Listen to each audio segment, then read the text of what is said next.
Bien-aimés dans le Seigneur, que la grâce de Dieu demeure avec chacun d'entre nous au nom de Jésus. Merci, ce venant.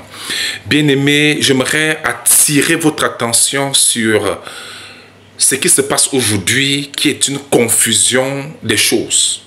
Aujourd'hui, le monde confond la personne de Christ et la religion. La personne de Christ et la religion.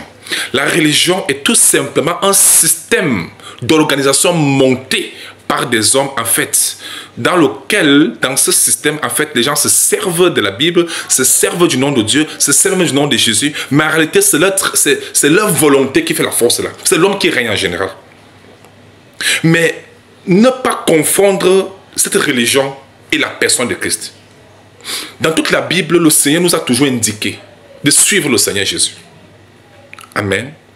Et je veux que vous compreniez que Jésus-Christ est le seul sauveur. La religion ne sauve personne. Seul Christ sauve l'âme et non la religion. Seul Jésus donne la vie éternelle et non la religion. C'est Jésus qui est le chemin, la vérité et la vie éternelle et non la religion. Maintenant, comment se fait-il qu'aujourd'hui, beaucoup sont beaucoup plus plongés, accrochés à la religion plutôt qu'à Christ? Vous comprenez?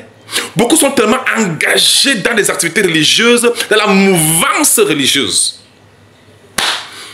Et par rapport à Christ. Et c'est une erreur. Bien aimé, nos noms peuvent être écrits dans une obédience, dans une religion, dans un ministère, dans une dénomination. On peut être même l'enfant d'une église quelconque, mais pas forcément enfant de Dieu. Près de l'église, mais loin de Dieu. Nos noms peuvent être écrits dans les archives des religions, des grands ministères qu'on va voir dehors. Mais est-ce que nos noms sont écrits dans le livre de vie de l'agneau? C'est là la question. Bien aimé, il est temps de retourner à Jésus. Il est temps de retourner à Jésus. Beaucoup cherchent les assistances, ils cherchent l'assistanat, un peu, cherchent la fraternité un peu partout. Mais mes frères et sœurs, nous devons plus chercher d'abord notre relation avec notre Seigneur Jésus. Est-ce que nous comprenons ce que Jésus nous a dit dans sa parole? Ou bien on se contente seulement des cérémonies, des activités religieuses et ainsi de suite? Ça, c'est perdre l'âme, perdre le temps. Et la plupart de ces personnes ne sont pas très assises dans la parole de Dieu. Ils ne maîtrisent même pas l'identité de Dieu. Ils ne connaissent même pas le nom de Dieu. Il y a beaucoup, si vous demandez quel est le nom de votre Dieu, il va te dire qu'il ne connaît pas. Donne le nom de ton Dieu. Ton Dieu s'appelle comment? Il va te dire que je ne connais pas. C'est peut-être le Dieu créateur. On ne demande pas les attributs, on demande le nom propre de Dieu. Il y a beaucoup qui ne connaissent même pas. Donc c'est là le problème. Mais je veux que vous compreniez, les disciples du Seigneur Jésus suivaient Jésus. De Genèse à Apocalypse, Dieu a voulu qu'on suive Christ. Ça a toujours été ça. Suivre Dieu. Avoir une bonne relation avec notre Seigneur Jésus. Mais malheureusement, au jour d'aujourd'hui, beaucoup privilégient beaucoup plus les relations avec leur groupe religieux, avec leur leader religieux. On peut être un bon ami intime du leader religieux alors qu'on n'est pas l'ami intime de Dieu, alors que Dieu ne nous connaît même pas. Beaucoup ne se posent pas des questions importantes. Par exemple, suis-je vraiment né de nouveau selon la parole de Dieu? Je ne parle pas sur les religions. Est-ce qu'on a vraiment écrit au livre de vie? Est-ce que j'ai même le baptême? Est-ce que j'ai reçu le Saint-Esprit? Comment savoir que j'ai vraiment le Saint-Esprit? Est-ce que je suis vraiment né de nouveau? Qu'est-ce qu'un nouveau naissance? Les gens ne se posent pas ces questions. Pourquoi? Parce que beaucoup sont noyés dans la religion. Or, le Seigneur a dit dans Actes chapitre 17 qu'il n'habite pas dans des temples faits de mains d'hommes. Dieu n'habite pas dans des temples faits de mains d'hommes. Il faut le savoir d'abord. Tu habites les cœurs des hommes. Avons-nous vraiment reçu Jésus dans notre cœur? Suivons-nous la volonté du Seigneur ou bien suivons la volonté de la masse? Qu'est-ce que le Seigneur dit? Il dit, large est le chemin qui mène à la perdition, et il y en a beaucoup qui passent par là, et étroit est le chemin qui mène à la vie, et il y en a peu qui trouvent le chemin. C'est écrit dans Matthieu chapitre 6, le verset 13 et 14. Donc ça veut dire que ce n'est pas la masse qui dit la vérité. Large est le chemin qui mène à la perdition, il y en a beaucoup qui passent là-bas. Les gens passent comme ça pour la perdition. Ce n'est pas, beaucoup suivent la majorité, mais ne suivent pas la vérité. Jésus-Christ est la vérité.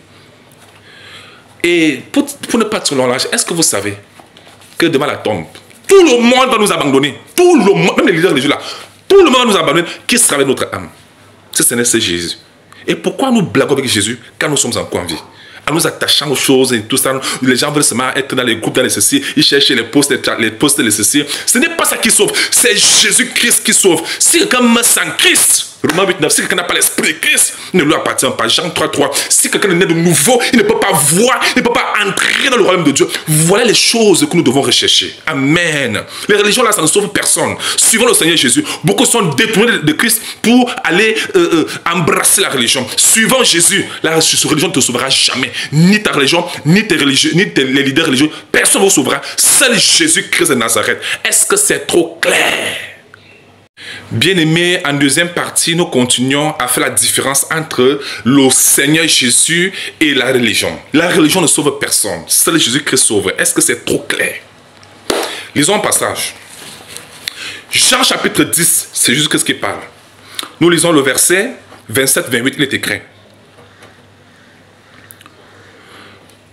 Premièrement, il dit au verset 26 que « Mais vous ne croyez pas parce que vous n'êtes pas de mes brebis. » Donc, il y a beaucoup de religieux là qui sont les brebis des religions, des religieux, des leaders religieux, mais ne sont pas les brebis du Seigneur Jésus.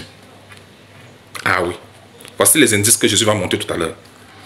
Au verset 27, il dit « Mes brebis entendent ma voix. » Nous devons entendre la voix de Christ qui résonne à travers sa parole. Beaucoup sont que tant que le prophète n'a pas encore parlé, il n'est même pas... Ça dit que il faut que le leader religieux parle. Beaucoup aujourd'hui craignent beaucoup plus la parole du leader religieux que de craindre la parole de Dieu. Et c'est une erreur. C'est une erreur. Il dit, mes brebis entendent ma voix. Bien aimés, si nous sommes vraiment les véritables brebis, justement, quand je me pose la question, vous êtes les brebis de qui? D'une religion ou bien de Jésus? Nous sommes les bébés de qui? D'une personne, d'une religion, d'une organisation religieuse, d'une obédience ou bien de Jésus-Christ? Jésus n'a laissé aucune obédience. Il a demandé aux hommes de le suivre. Est-ce que c'est trop clair? Il dit, mes bébés entendent ma voix et elles me suivent. Elle dit, elles me suivent. Elle dit ceci, mes bébés entendent ma voix, je les connais. Jésus connaît qui est vraiment sa brebis et qui ne l'est pas. Il y a des gens qui, quand ils interrogent Jésus au sujet de leur identité, s'ils sont vraiment musulmans, ils seront surpris de ce que Jésus va leur dire. Le Seigneur dit dans Romains 8,9 que celui qui n'a pas l'esprit de Christ, il ne lui appartient pas. As-tu l'esprit de Christ? Comment ça va que tu as l'esprit de Christ? C'est très important de comprendre. Il dit, je les connais. Et il dit, et elles me suivent. Les vrais brebis du Seigneur ne suivent pas la religion, mais suivent Jésus. Ce que Jésus a dit de faire, ce qu'on fait. Ce que Jésus n'a pas demandé de faire, on ne fait pas.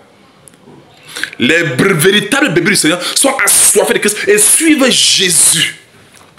Même les leaders religieux sont les brebis du Seigneur qui doivent suivre Jésus. Parce que c'est lui le véritable berger. Seul Jésus-Christ est le souverain berger. Le véritable berger. Et non un homme. L'homme t'abandonnera devant la tombe. Il va continuer sa vie. Mais Jésus-Christ, lui, l'ami fidèle éternel. Ne blaguons pas avec Jésus. Au verset 28, il dit, je leur donne la vie éternelle.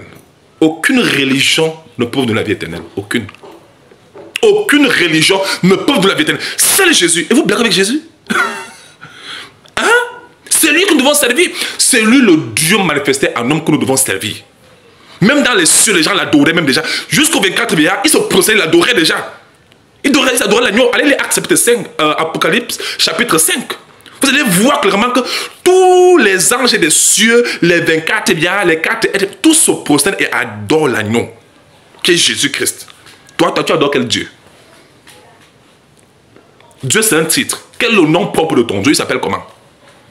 Ne me dis pas Jéhovah parce que Jéhovah veut dire éternel. C'est-à-dire c'est un autre attribut de Dieu et non le nom propre de Dieu. Parce qu'il y a une différence entre les titres de Dieu et parmi ces titres, il y a éternel, Yahweh, Jéhovah qui veut toujours dire éternel. Ce sont les titres de Dieu. Mais Dieu a son nom propre. Quel est son nom propre? Son nom c'est Jésus-Christ. Et tout ça est clarifié dans la Bible. Nous lisons. Je leur donne la vie éternelle. Je leur donne. Qu'est-ce que la religion va te donner? Au jour de la mort. En droit des nourritures qu'on donne aux gens à la soirée, ils vont te donner quoi? pour ton âme. Qu'est-ce que l'homme peut te donner pour ton âme? Oh, Jésus donne la vie éternelle. Il donne ce qu'aucune religion ne peut donner. Personne ne peut donner. Seul Jésus-Christ donne. Bien aimé, les gens ont fait fausse route, suivant Jésus, non la religion. Est-ce que c'est clair? Il dit, je leur donne la vie éternelle. Si on n'a pas donc servi Jésus-Christ, qui te donnera la vie éternelle? Qui va te la donner? Il dit, et elles ne périront jamais. Même après la mort, ne périra jamais. Nous avons notre garantie auprès du Seigneur. Notre place est garantie auprès du Seigneur. Amen. Il dit, et personne ne les ravira de ma main. Même les sorciers ne pourront rien contre toi. Même ceux qui font dans les femmes là, qui viennent invoquer les âmes des gens, ils ne pourront rien contre toi parce que nous sommes en Christ. C'est la meilleure sécurité. Mes frères, c'est le Seigneur. Qu'est-ce que nous cherchons les religions? Et ce qui est encore pire avec la religion, c'est que les gens se comportent d'une manière à l'église, lors des cultes, lors des messes, une autre manière à la maison. L'hypocrisie entretenue, ce n'est pas normal. Bien aimé, nous devons craindre Jésus, suivons Jésus, parce que seul lui est le chemin, la vérité, la vie. Et il dit dans Jean 10, le verset 9, il dit, je suis la porte. Vous voulez, la porte du ciel, c'est une personne, c'est Jésus. Bon, si vous fuyez Jésus, c'est pour aller où maintenant? Le chemin du ciel, c'est Jésus. La porte du ciel, c'est toujours Jésus. Maintenant, vous le fuyez, vous voulez aller où? Il dit, je suis la porte. Si quelqu'un entre par moi, il sera sauvé.